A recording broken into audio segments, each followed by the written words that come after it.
Kenapa Bapak melarikan diri? Takut ditangkap sama polisi. Bapak tahu dia meninggal dunia? Tidak tahu. Tidak tahu. Kemudian saya mau tanya kembali, dasar Bapak mengambil handphone dari korban itu untuk apa, Pak?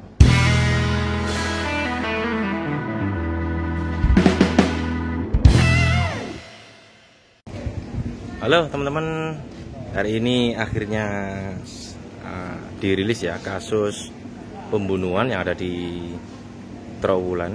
Korbannya Rizky Ardianto, warga Jombang. Jadi ini pelaku kemarin sudah ditangkap, tapi untuk mengetahui motifnya baru hari ini ya dari rekan-rekan reskrim. Nah, kita coba lihat ini tersangkanya.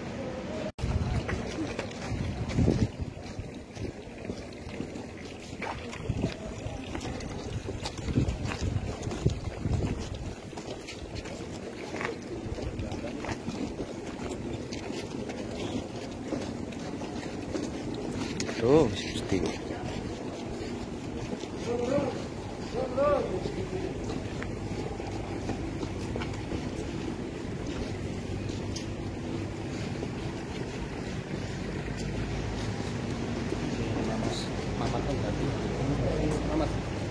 Kiri. Tersangka pembunuhan.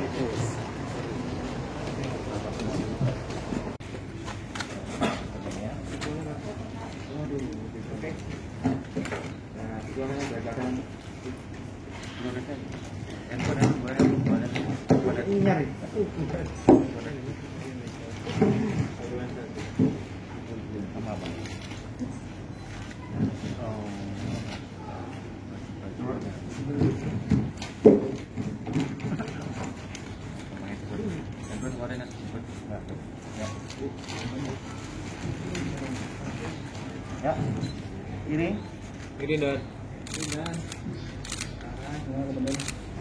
Pan, sekali lagi.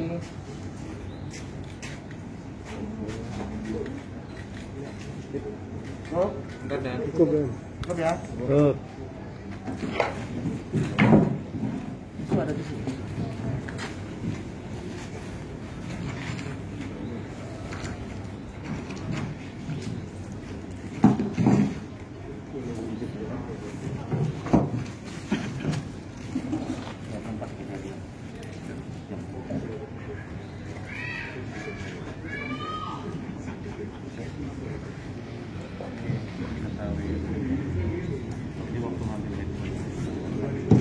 Ya, kita mulai ya teman-teman ya. Masker apa? Rapi? Sip. Rapi ya? Ya. Ya, bismillahirrahmanirrahim. Dari Satuan Reserse Kriminal Polres Mojokerto bersama dengan Polsek Trowulan ya melakukan rilis ungkap kasus 340 atau pembunuhan dengan berencana yang dilakukan oleh salah satu warga Jombang. Awal dari permasalahan ini tertanggal 24 Agustus yang lalu di sebuah warung sate terjadi kasus pencurian di mana pelaku tersebut melakukan pencurian handphone yang mana diketahui oleh pemilik dan langsung di cross check ke kos-kosan dari tersangka. Awalnya sebenarnya dari pemilik handphone ataupun korban ataupun juga di sini adalah orang tua korban sudah merasa iba dengan pencurian tersebut karena memang tersangka dinilai dari sisi perekonomian sangat memprihatinkan. Namun dengan harapan tidak mengulangi kembali, akhirnya orang tua dari korban ingin memaafkan sebenarnya. Ingin memaafkan perilaku tersangka yang melakukan pencurian handphone tersebut. Dan dari komunikasi pada saat siang hari itu pukul 12.30, tersangka mengakui mengambil handphone tersebut karena memang ingin menjual handphone tersebut untuk digunakan untuk hidupnya dalam kehidupan sehari-hari. Namun dengan adanya informasi dari pemilik handphone, akhirnya tersangka dibawa ke salah satu tempat perbaikan handphone. Karena handphone tersebut sudah rusak, ya, karena sudah dipreteli oleh tersangka. Namun dengan persyaratan bengkel handphone atau repair handphone membutuhkan uang kurang lebih Rp200.000 dalam proses perbaikan handphone.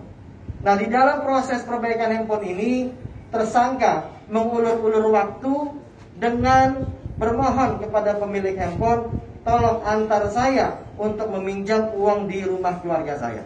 Nah, disitulah awal proses terjadi kasus 340 ataupun pembunuhan berencana ini. Di saat tersangka diantar oleh putra dari pemilik handphone, yaitu adalah korban di sini, tersangka tidak mengarah kepada rumah keluarga, namun dibelokkan ke arah yang agak sepi dan kemudian menunjuk salah satu rumah. Pada saat berhenti kendaraan bermotor tersebut yang dibawa oleh korban, tersangka lari. Nah, pada saat itulah korban menitipkan kendaraan bermotor tersebut ke rumah warga masyarakat dan dilakukan pengejaran.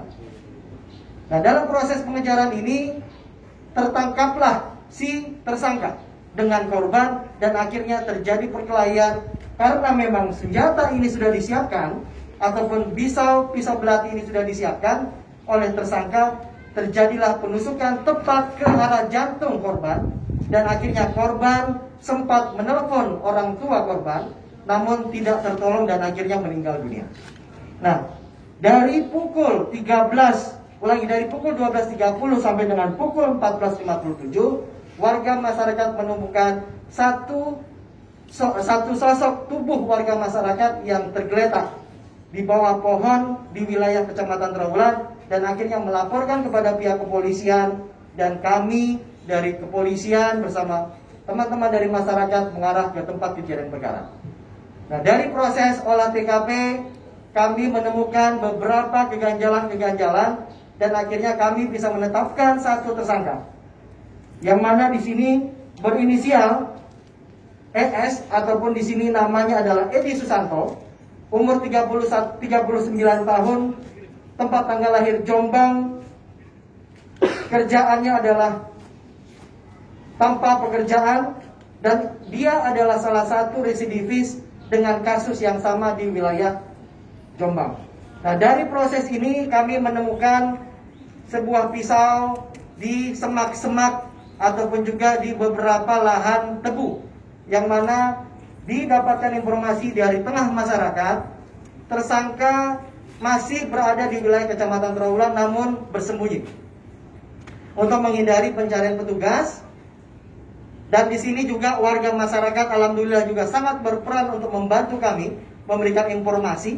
Dengan kami ketemukannya kendaraan bermotor yang mana disimpan oleh korban, dititipkan oleh korban di rumah warga masyarakat, dan kami bisa menemukan, dan juga dari beberapa informasi penyelidikan dari tim unit Resmob Polres Mojokerto yang mana dipimpin oleh Kasat Reskrim dan beberapa perwira unit, alhamdulillah ya dengan kebersamaan bersama-sama dengan warga masyarakat kita mendapatkan tersangka bersembunyi di lahan tebu ataupun di kebun tebu, yang mana dengan situasi kondisi yang agak rawan karena yang bersangkutan masih membawa celurit, ya, membawa celurit ini yang mungkin kalian bisa ataupun teman-teman bisa melihat, sehingga kami menggunakan metode untuk penyelidikan menggunakan drone agar nantinya penyelidikan bisa mengecilkan risiko dalam proses penangkapan dan juga mengamankan tersangka.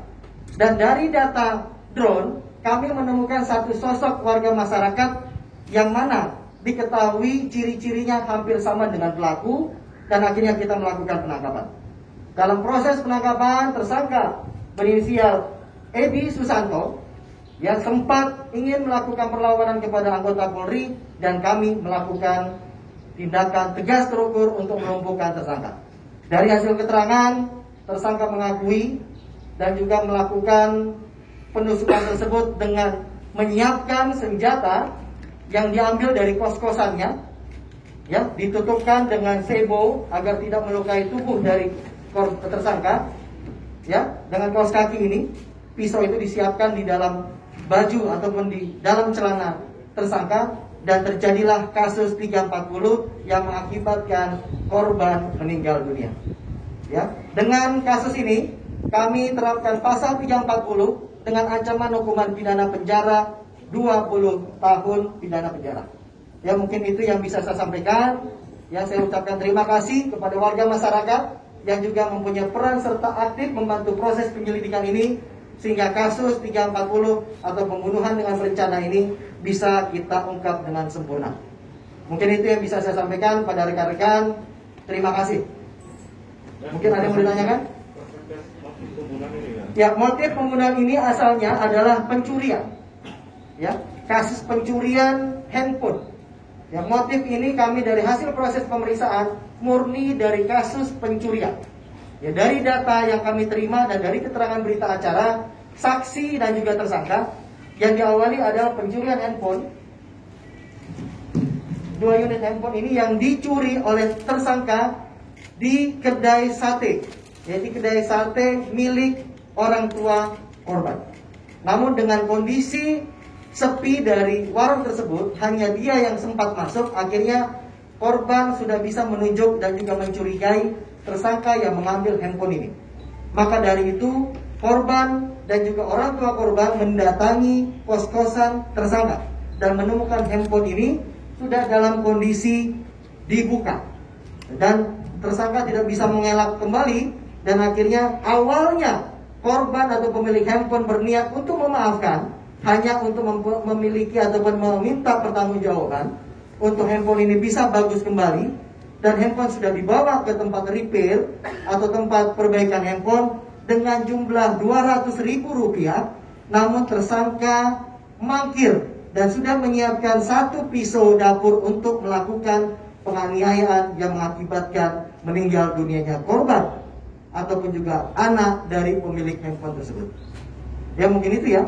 Ada lagi mungkin mau disampaikan? Kalau ngomong kronologi, kalau tersangka takut dilaporkan atau gimana? Kenapa? Tersangka takut dilaporkan Ya, ke polisi atau gimana? ya, tersangka memang mempunyai track record residivis, yang mana memang tersangka apabila sudah melakukan satu tindak pidana, dia akan melakukan atau juga lari dari kejaran petugas. Dan juga modus operandinya juga sama. Ya, dengan track record tersangka apabila sudah melakukan tindak pidana, tersangka akan kabur ke tengah-tengah hutan. Ya, untuk bisa menghidupi tersangka mengambil makanan-makanan sesajian yang mana biasa dilakukan oleh warga masyarakat untuk dalam kegiatan peribadahan. Ya, kemudian juga ada makanan yang disiapkan untuk para pekerja ataupun buruh batu bata, itu yang dicuri juga oleh tersangka untuk makan dalam rangka untuk bisa hidup. Sehingga disinilah peran warga masyarakat yang memberikan clue informasi kepada tim dari Resmob dan juga dari Polsek, sehingga kami menggunakan drone untuk meminimalisasi risiko dari anggota kepolisian ataupun juga risiko dari masyarakat untuk nantinya dalam proses penangkapan tidak ada permasalahan ataupun juga hal-hal yang mengakibatkan lukanya dari petugas ataupun lukanya dari masyarakat, khusus dari tersangka yang melakukan tindakan tersebut.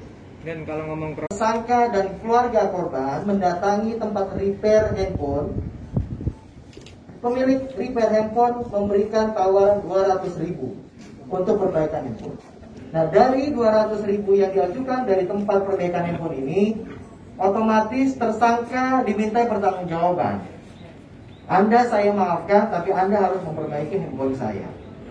Dengan tidak adanya uang, tersangka bermohon kepada keluarga korban atau orang tua dari korban penusukan tersebut untuk meminta waktu diantarkan ke rumah keluarganya untuk meminjam uang 200.000. Namun tidak sampai ke keluarga korban, yang tersangka membelokkan jalur lokasi di tempat wilayah Kecamatan Trawulan, dan akhirnya tersangka turun dari kendaraan dan melarikan diri. Disitulah terjadi kejar-kejaran antara korban dan tersangka. Namun dengan kesiapan tersangka menyiapkan pisau dapur yang sudah disiapkan dari kos-kosan, ini dikeluarkan dan terjadilah penusukan kepada korban yang mengakibatkan korban meninggal dunia pada pukul 14.57 waktu Indonesia Barat. Berarti tersangka itu sebenarnya berniat untuk melukai saja atau memang berniat untuk merencanakan? Ya, dengan melihat tersangka perkelahian antara tersangka dan korban, tepat pisau tersebut menusuk dari hasil otopsi, tembus jantung dan juga mengenai paru-paru dari korban. Dan seketika itu juga selang kurang lebih hanya 1 menit, tersangka menghembuskan nafas terakhir ataupun meninggal dunia. Ya mungkin itu ya, nanti kita tanya para tersangkanya. Ya. Edi Susanto. Edi Susanto. Pak Edi melakukan perbuatan ini, apa yang mendasari menyiapkan senjata ini dan akhirnya membunuh dari korban? Buat jaga-jaga. Jaga-jaga kenapa, Pak? Kadang mau dimasak. Mau dimasak. Iya. Siapa yang mau masak, Bapak? Ya kalau lembut, kalau masak. Oh begitu. Iya. Nah setelah Bapak melakukan penusukan, nah kenapa Bapak melarikan diri? Takut ditangkap sama polisi.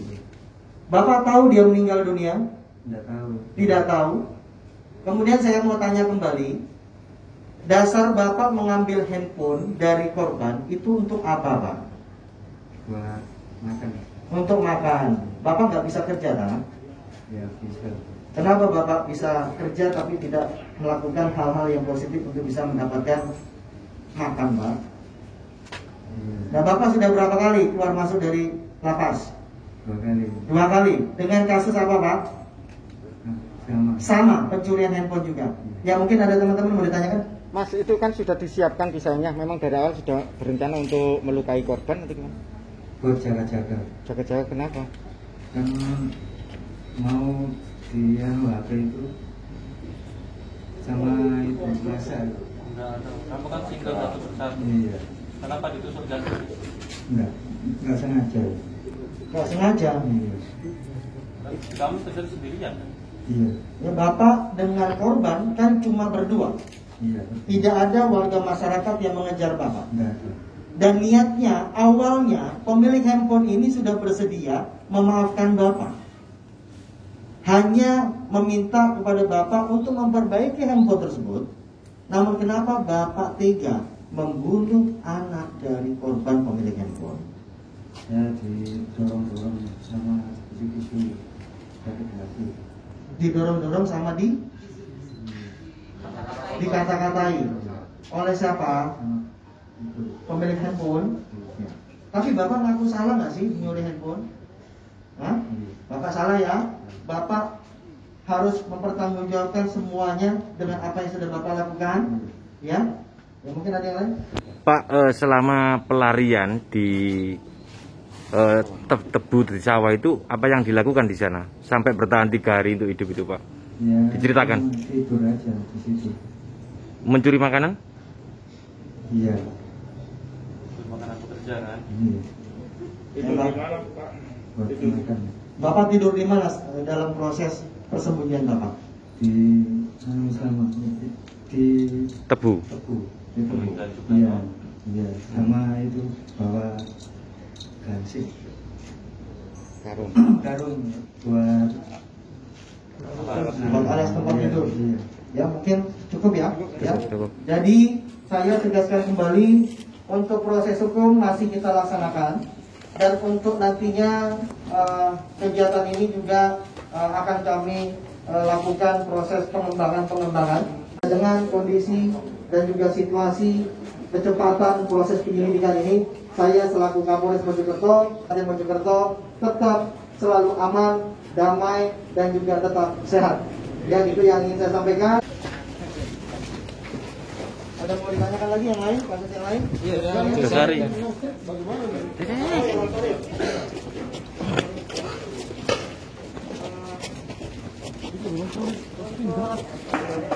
Arek lho, Rek. Aku gak nulis kok. Aku gak nulis.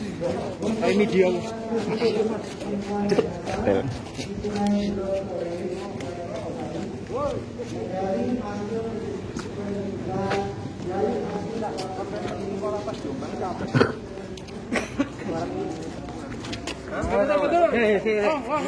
Rek. Cinta yang nang YouTube cok minggir rek. Dah.